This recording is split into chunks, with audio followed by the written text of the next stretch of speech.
Dugang papadayon ang paningkamot sa Police Regional Office 12 aron masumpo ang tanang matang sa kriminalidad sa rehiyon. Sa pampanguna ni Police Brigadier General Arnold Adiende, nagpaligon ang Police Enforcement Operation pinaagi sa strikto nga pagpang-inspeksyon, intelligence-driven operation o pagkitimbayayong sa komunidad. Matod ni Police Brigadier Adiende, ang sentral nga tumong sa PRO 12 mao ang pagsiguro sa kaluwasan sa katawan sa rehiyon, pinaagi sa aktibo nga pagtakop sa mga wanted person, pagbungkag sa mga sindikato sa droga o pagsiguro nga walay lugar ang kriminalidad sa matag lungsod o syudad.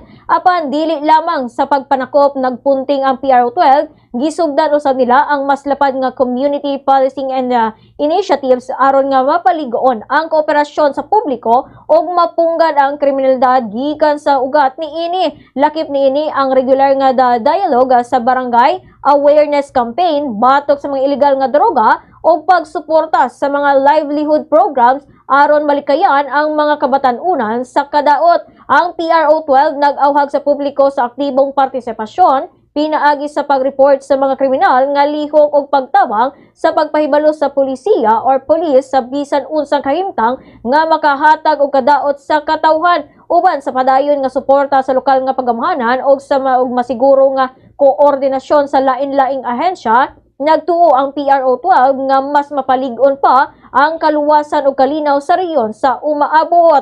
For the most trusted source of news and information, visit our website at www.bomboradio.com. Follow us on Bombo Radio mobile app, Facebook, YouTube, TikTok, and X, formerly Twitter.